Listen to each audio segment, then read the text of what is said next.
and that he prayed all night long.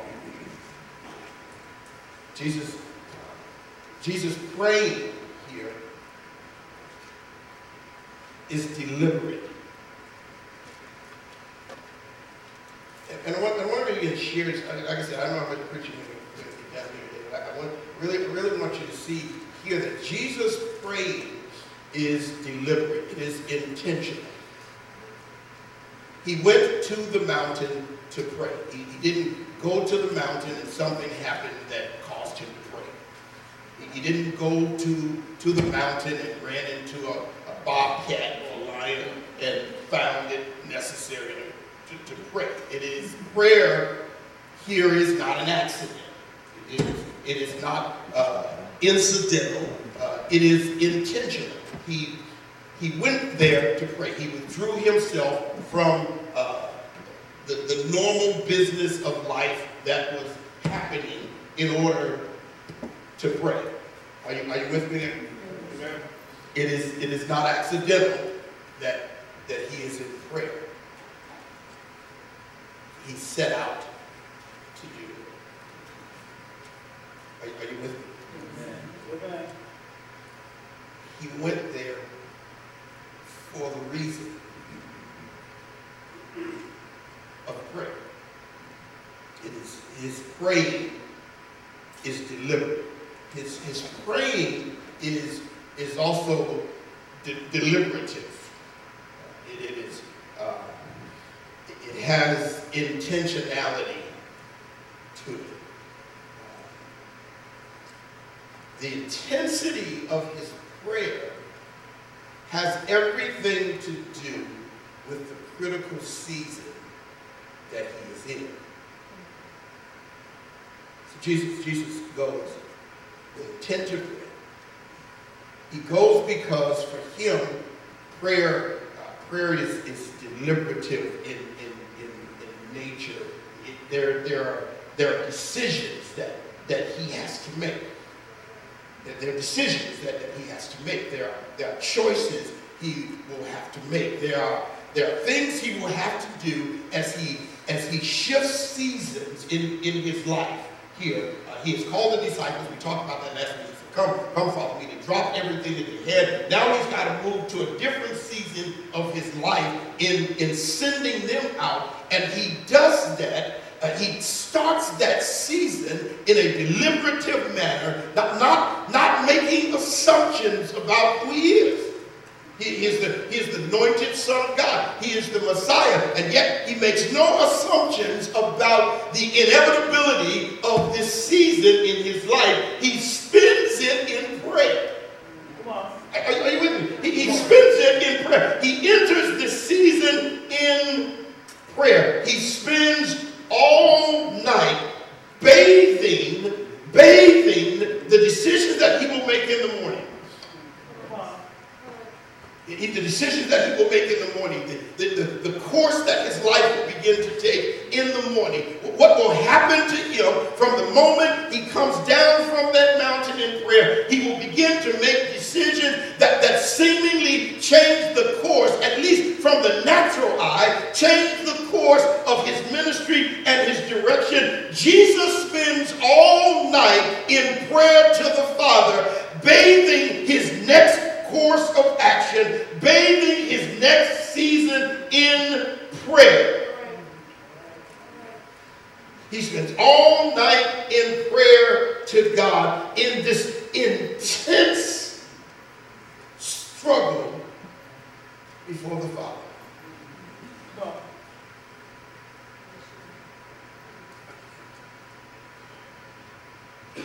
I got to tell you that this flies in the face of our self-sufficient, self-reliance, have-caught, running off, making our own decisions outside of prayer, kind of living that we do. Here is the Son of God. Here's the Son of God who came. He knew why he came. Behold, a body you have prepared for me. Behold, I come to do your will. Oh God, this is written to me in the book. He knew why he came. And here is the Son of God getting ready to enter a new season, a new chapter in his life here on earth. And what does he do the night before? He bathes it in prayer.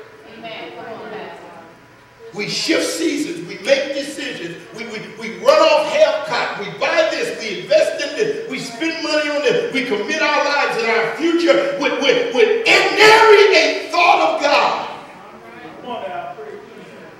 We make decisions that take us out of the will of God. We make decisions that take us out of the work of God. And nary a thought of how do you feel about this, Father?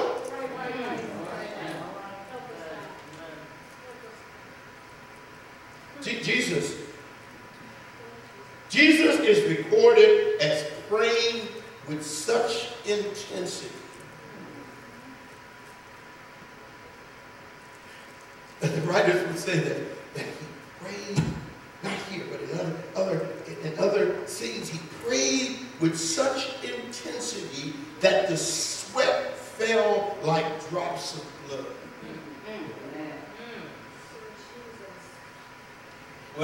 Wasn't a quick prayer while you're on the road. You know, we do those prayers while we already moving. You know, God bless this foolishness that I'm getting ready to do. I ain't asking nothing about it, but bless it, I'm going on anyway. And you know, yeah. The Bible says that so intense, he recognized so keenly, are you listening to me?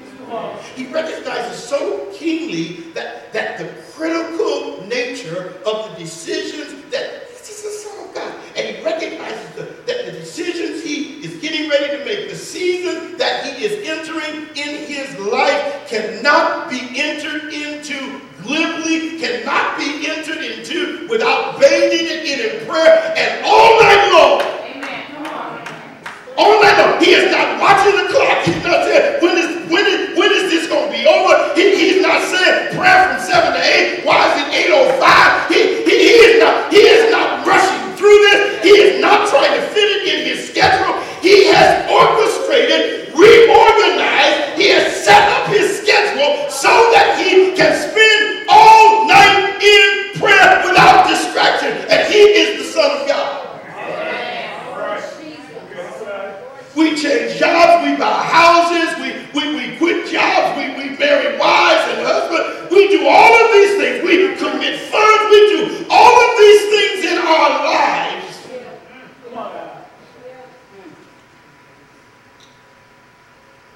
And prayer is an afterthought.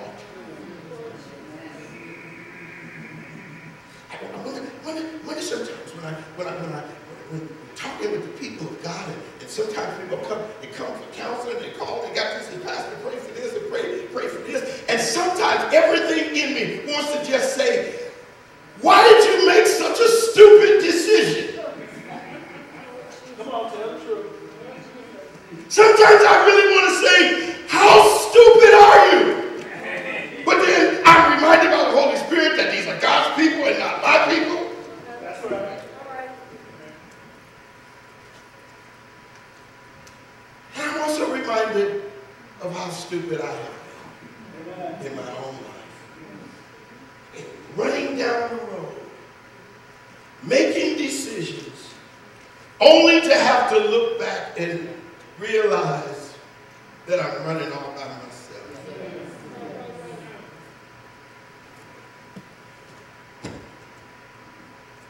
Jesus is seen in the Gospels. Wrestling in prayer. One see he is in prayer. He is in prayer so intense that he is transfigured before those who are there. Peter, James, and John who are with him. He is transfigured before him. So intense is his crying out to his Father. And one scene as he is nearing crucifixion, he is struggling in prayer. This is not something he is doing just for our benefit, just for the record, so that we can say what Jesus prayed. He is struggling in prayer. He is struggling. Father, let this cup pass from me. He is, Father, you got to find another way. He is struggling in prayer with God. He is struggling with himself all night long. He is wrestling and taking hold of the Father in prayer. And I read read this and I say, I want to pray like this. Ephesians chapter 6, verse 12 starts to talk about Paul is kind of recounting. He says, we wrestle, we wrestle not against flesh and blood, but against spiritual wickedness and high places and all that. I get excited about that, but the reality is all of that about spiritual wickedness in high places really doesn't apply to us all the time. Most of the time, what applies to us is the first few words: we wrestle not. We wrestle not. We wrestle not. We make decisions and we wrestle not. And we face temptations and struggles and crises and we wrestle not. We just go on in our life and we wrestle not. We don't wrestle in prayer with God. We don't wrestle with our own soul. We just don't wrestle. We don't wrestle with the enemy. We don't wrestle with our temptation. We don't wrestle with our own sin. We just go on in our life as though it is okay to live our life totally independent of God and totally independent of prayer. We wrestle not. And we lose because we wrestle not.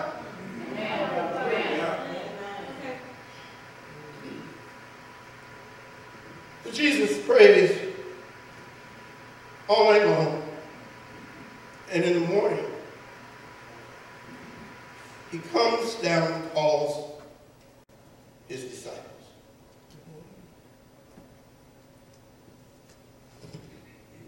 There are many, many more that follow him. He calls his disciples. He called them to himself.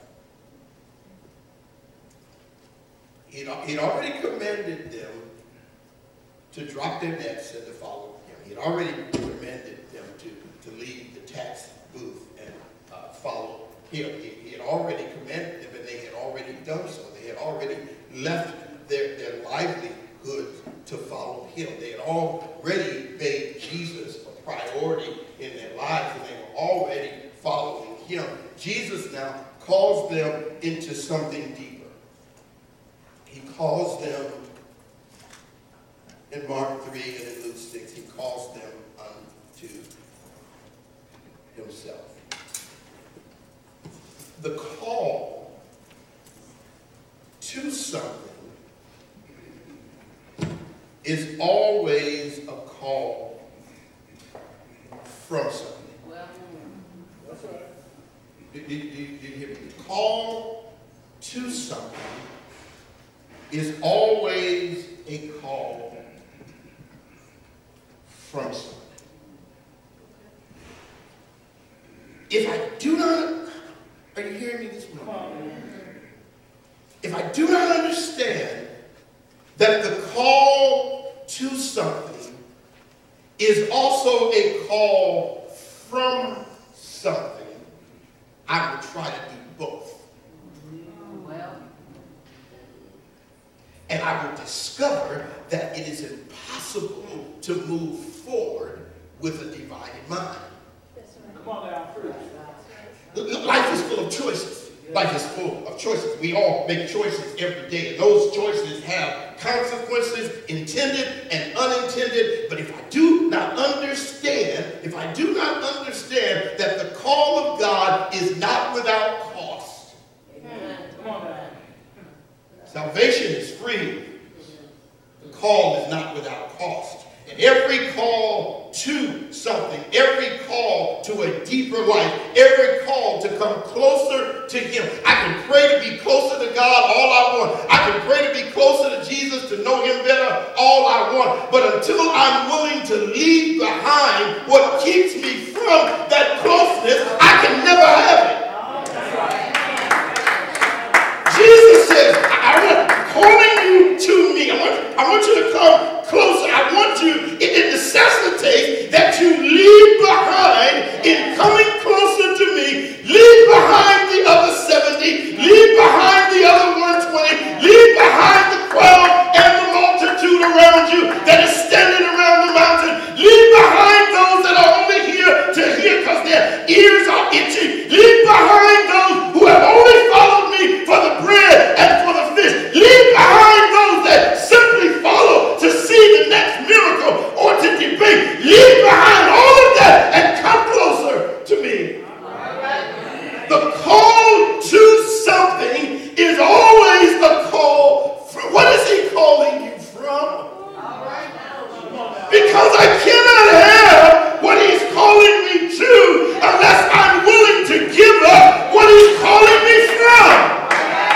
My problem, your problem is not that we don't want what he's calling us to. It is that we also want what he's calling us from.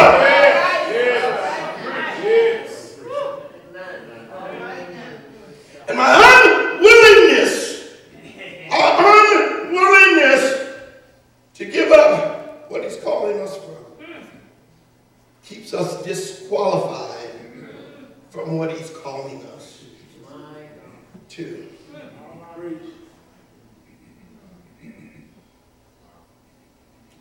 So, and notice in the text, in the two together, that the call is his choice. He calls who he wants to. He chooses, he appoints, he ordains, he tasks, he assigns, he does what he wants to, because that's what Lord means. He chooses. Jesus would say, some 2.5 years after this, he'd say to them, to his disciples, he says, you didn't choose me.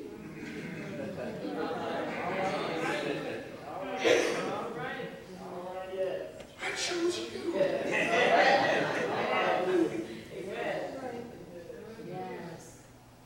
I chose you. You didn't choose me. You don't get to just. That's right. I chose you. And I haven't changed my mind. Thank you, Father. So he calls them to himself. Look at the text. He calls them, and the phrase is that they might, that they might. He calls them that they might. And the rest of the sentence makes clear his intentions about the call. Makes clear his intentions about the call. Here we are. Three things.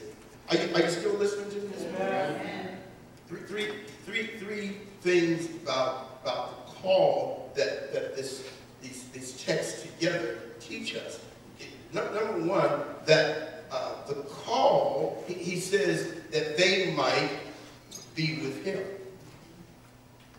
You see it? Amen. That they might be with him. Are you there with me? Yes. All right, this is Mark chapter. The first thing to understand about the call is that the call is to be with him. To be with him. It is a call to relationship. It is a call to fellowship. It is a call to a deeper fellowship, to a deeper walk. He says, I'm calling you to be with me. I think about how often you and I make choices about things associated with him, but are not about him.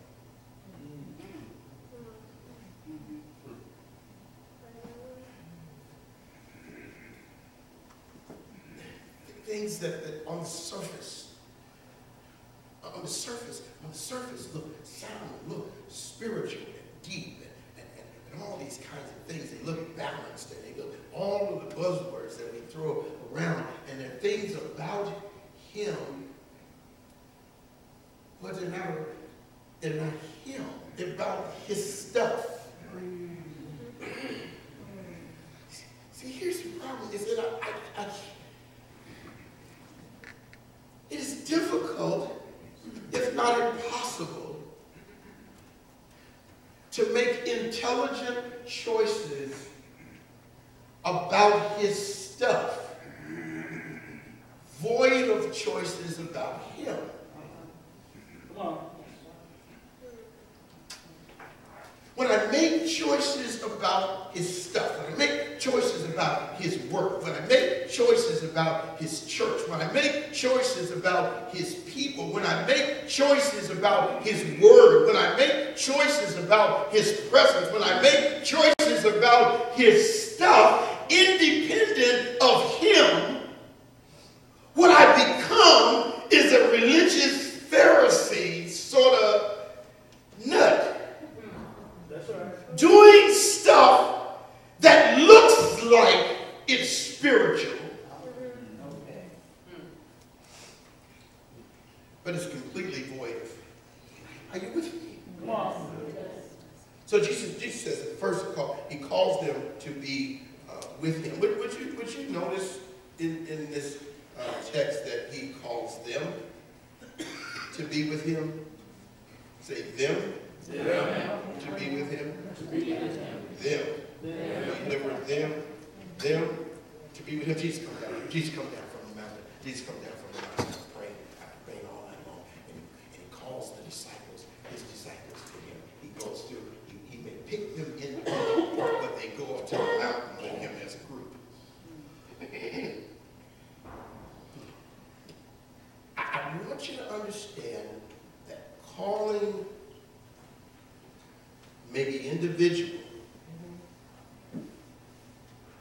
but it is experienced corporately. You cannot fulfill the calling of God on your individual life aside from the calling of God on the church of God.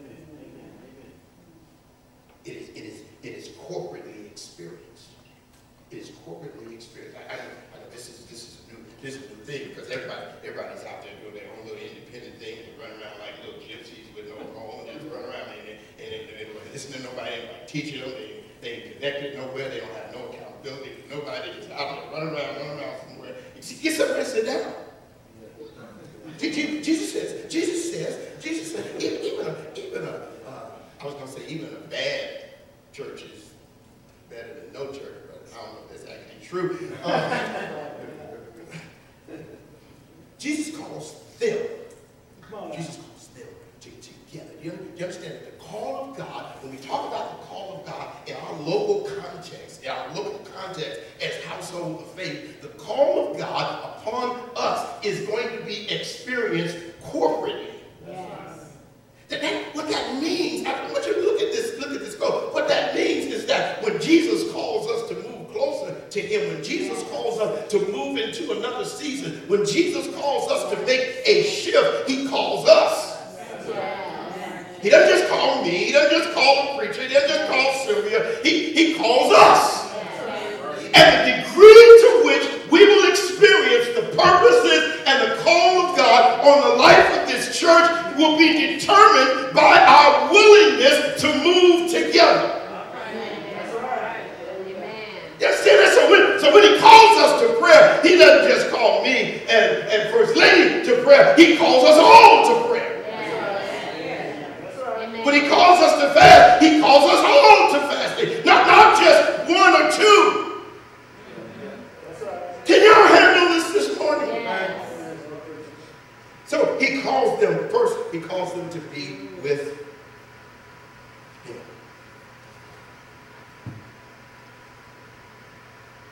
That calling will be experienced corporately. It will be realized together.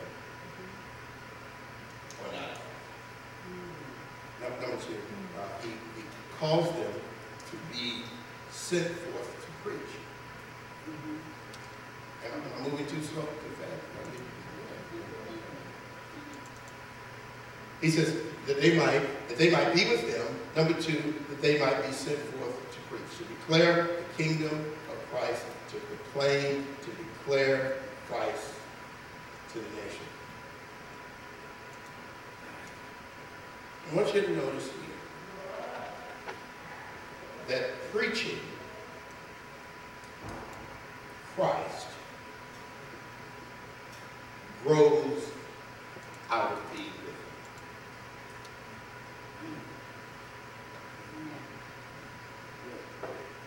preaching Christ is an outgrowth of being with him. So he says, I choose you because I want you to be with me. I choose you because I want you to preach. But the preaching follows the being with him. We've been struggling with this. We've been struggling with this on Thursdays and Sundays because I believe that we have often asked people to do something before they become it. We're asking people to check boxes and to engage in behaviors and work and ministry before they become that. We're asking them to, like my parents' theory was that in their house you were going to live saved till you got saved. That may work to an adolescent or to a teenager that you're going to live, act like you're saved till you get saved. That may work, but it just doesn't work with adults. And we keep asking people to act saved who may not be.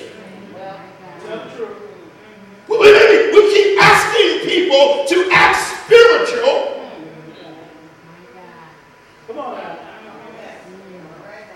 That may not be spiritual. And it bears mentioning that maybe the difficulty that you and I have sometimes, I'm not calling anybody out, but maybe the difficulty you and I have with sharing Christ is maybe the fact that we are not really experiencing Christ. Jesus says that the preaching of Christ, the preaching is an outgrowth of the walk.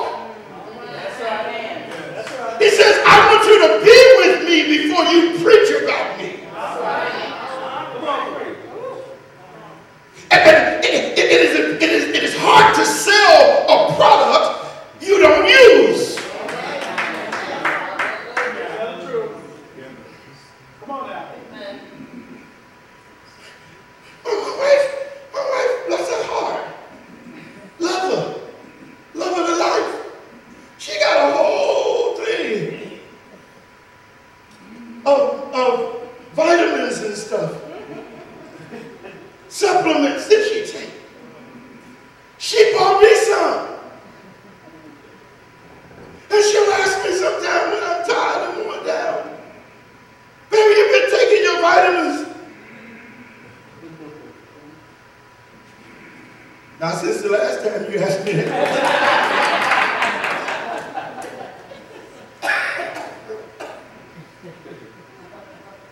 I can't sell vitamins because I don't have the testimony of their use. Perhaps the reason that we cannot sell Jesus is that we don't have the testimony of use. Jesus says, I want you to be with me. When you are going out to win whosoever and to share your faith, it must be your faith. When you share Christ, he must be your Christ. He says, so I called you to be with me. I called you to send you forth to preach. Number 3, he says, to be empowered to heal and cast out demons. Healing and casting out demons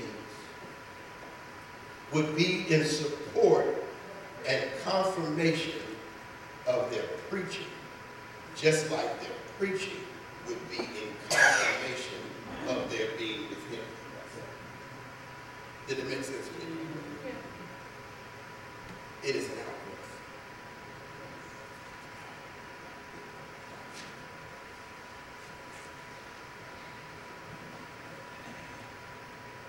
Could it be?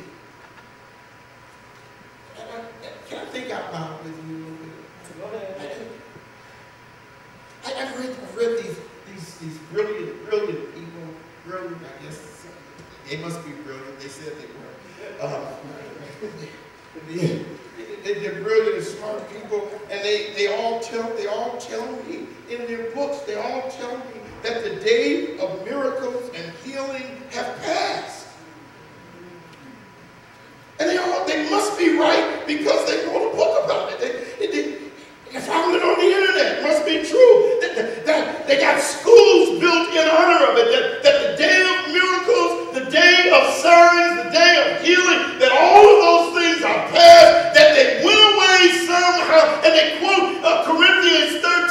now by the faith, hope, and love, and all these things have passed away, and the only thing that's left to us is the Bible. And since the Bible, the Word of God, was canonized, that miracles stopped. And I heard a preacher not too long ago preaching about the difference between what they had and what we had. And I was sorely disappointed at the end that you mean to tell me that all that I am left with after the glorious advent of the church in the book of Acts, all that I'm left with is a canonized book to be explained and not believed?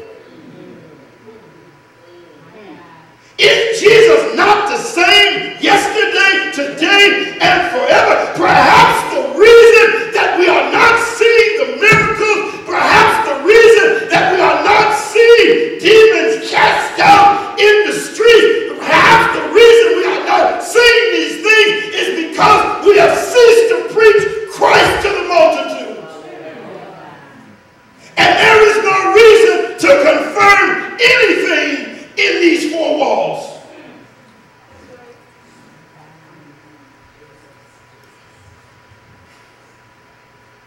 I am struggling with the vision of Christ followers in texts like these and Acts. I'm struggling to reconcile that with the vision of the church we see today. And I do not think that they can. Because I do not think they are the same.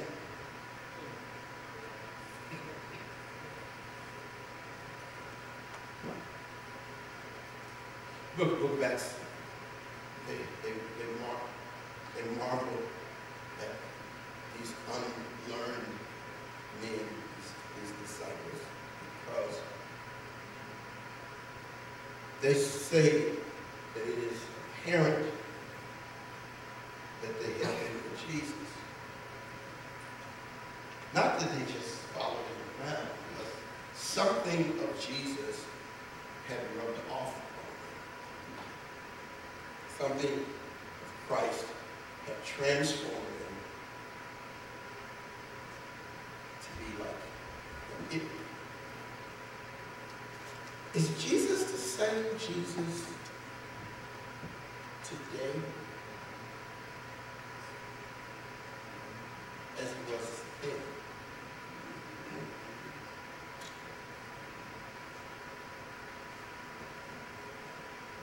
I want to see that Jesus.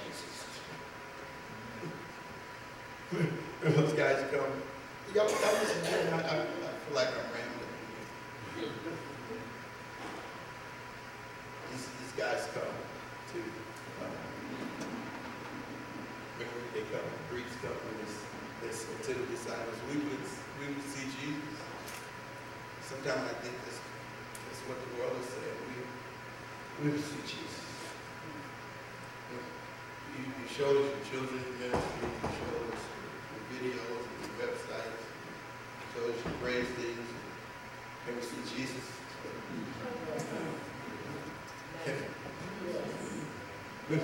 We would see Jesus. See, the problem with marketing church is that if the church on the street has a better marketing program, you lose. The problem with that is that people shop around, because we're consumers in America. We shop around to find the best church for what it is that we want. And most, people they tell you all the time, marketing it. People want a church where they can get rid of it, where they can send their kids to children's church. So if you can't give them a break from their kids for 2 hours, they go on the street because they need a break. When someone was talking about this the other day, it's struggling with the reality that the church of Jesus Christ is going to have something. What are we offering to people? Jesus said, go preach. What are we offering to people that they can't get nowhere else? You understand? Because if it's just social care, then there's Catholic charities that can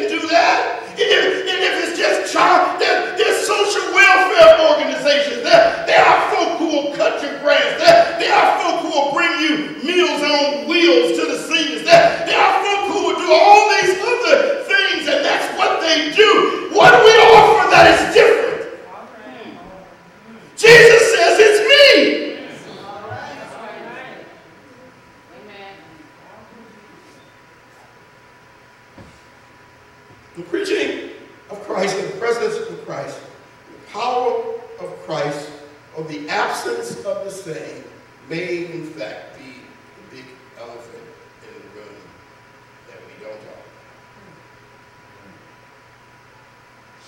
about. Perhaps the reason for the decline is because we are offering something other than the Christ of the Bible. Could it be that the missing ingredient is not better ministries, not bigger buildings, it's not social justice, social care? I mean, when after you shut down the damn line of Lakeshore Drive and Express,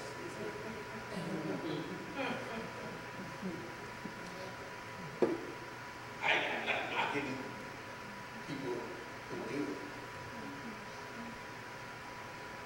But at the end of the day, gangbangers need Jesus. All right.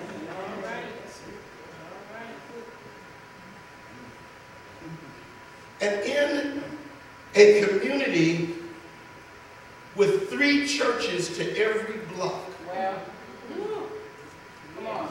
Yes. in a community, I've driven from 50-something to 100 and something straight down Austin just to count. Yes.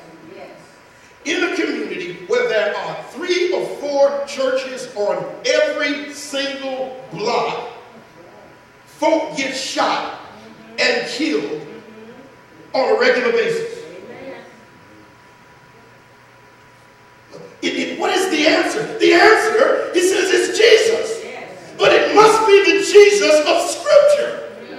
Not this Americanized, monetized version that we market through books and television. Not this made-up stuff that we call prophetic or whatever that it is, where we make up lies that we tell to people who come to church. Are y'all listening to me this morning? I want to see this stuff work out there.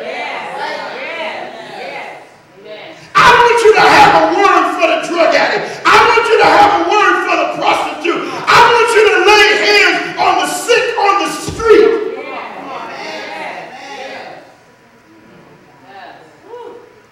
Either this stuff is true, and we in prayer take hold of it, or we should stop preaching it.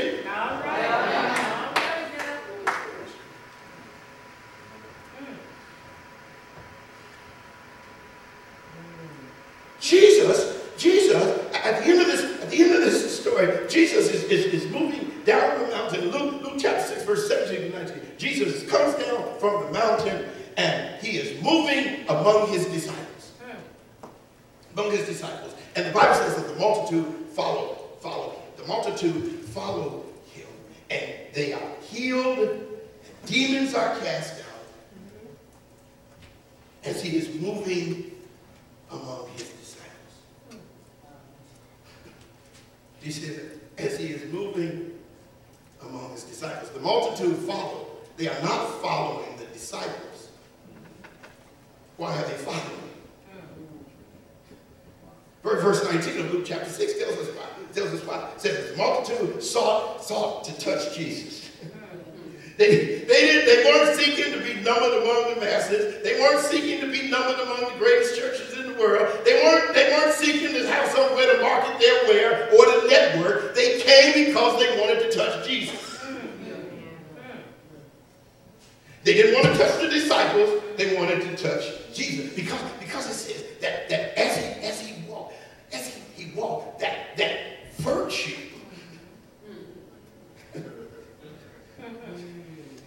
went forth out of him, and he healed them all. Amen. This is the reason that they follow. They follow because there is a Christ among them. There is a Christ among the disciples.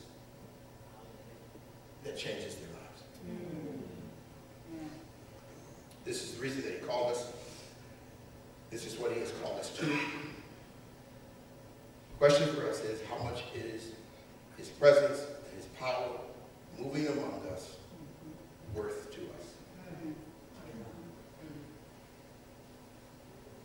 We can get real good. We can get better at having church. Or we can get better at being a church.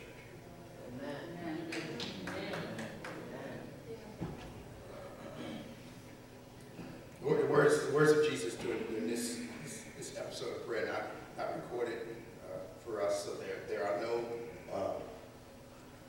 are no formulas to repeat, no quick fixes. What we do know is that he prayed through. What we do know is that he prayed through. He prayed all night. He prayed until morning came. When was the last time you prayed until you prayed through? I know they tell us now. I'm finished. Give me a couple of minutes, and I'll be done. I know y'all tired of this. You know, they tell us today. That when you pray, you should only pray one time. And Jesus heard you. You know, and you shouldn't pray that prayer ever again because you already prayed. So I'm confused about what Jesus had to say all night long. I'm confused about why Jesus had to go pray the same prayer 3 times when he was struggling with the whole crucifixion thing. I'm a little bit confused about that. I don't know what Jesus said all night long. Maybe he had just a whole lot of stuff that he had to pray about. Maybe he called everybody's name that was standing down on the mountain. But what I do know is that he prayed through. You know, he prayed until morning broke.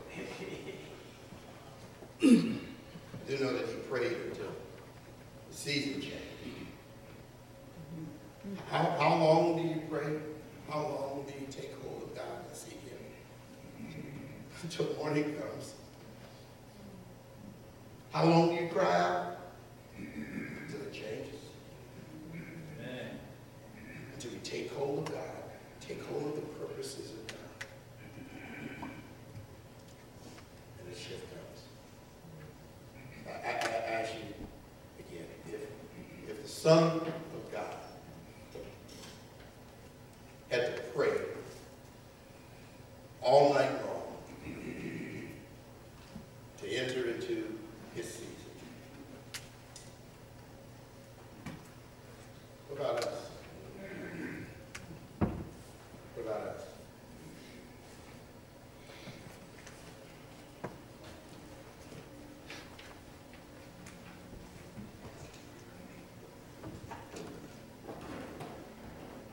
Tuesday, Wednesday, and Thursday of this week, we will be fasting.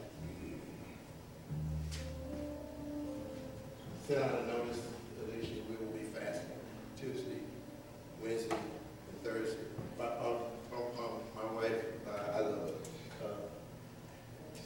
She said, "Baby, you gotta give them more details." You know, they say, "Well, how we fasting?" And I just say, "Well, do as much as you can do." That's what she told me. Well, that's supposed to tell them.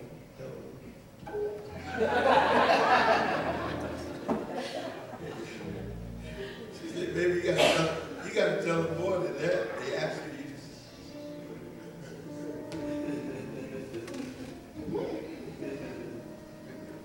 Tuesday, Wednesday, and Thursday. We'll be fasting and praying. May this be your diet. I know what you're telling me. I know what you're telling me. Look at me. See, here's what the enemy will tell you. Number one, I can't live without all this stuff I eat. I know that's what he's going to tell you. Some of y'all got health issues, consult your doctor.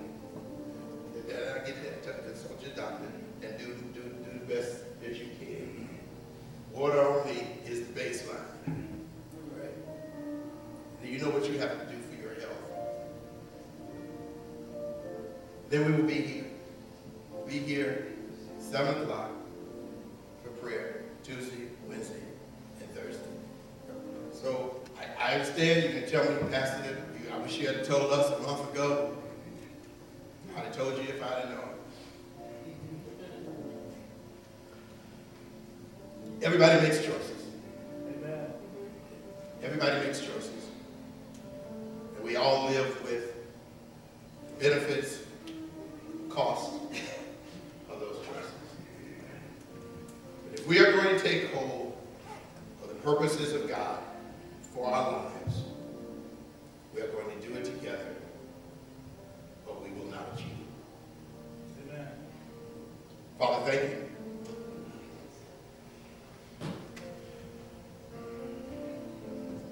Thank you for loving us enough to tell us the truth.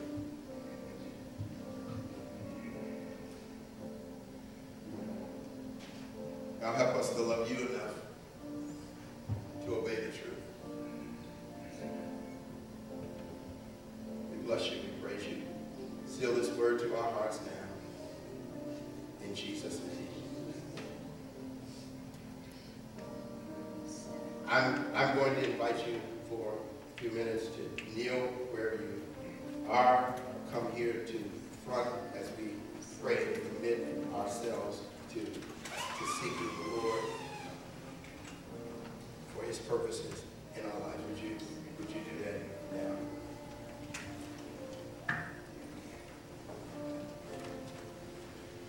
There are pillows here on the side if you need them. If you need to sit, that's fine. I understand that. I invite you to come now. Spend a few minutes before the Lord. Do you really want to enter? Do you really want to enter the season of your life that you are in without bathing it in prayer?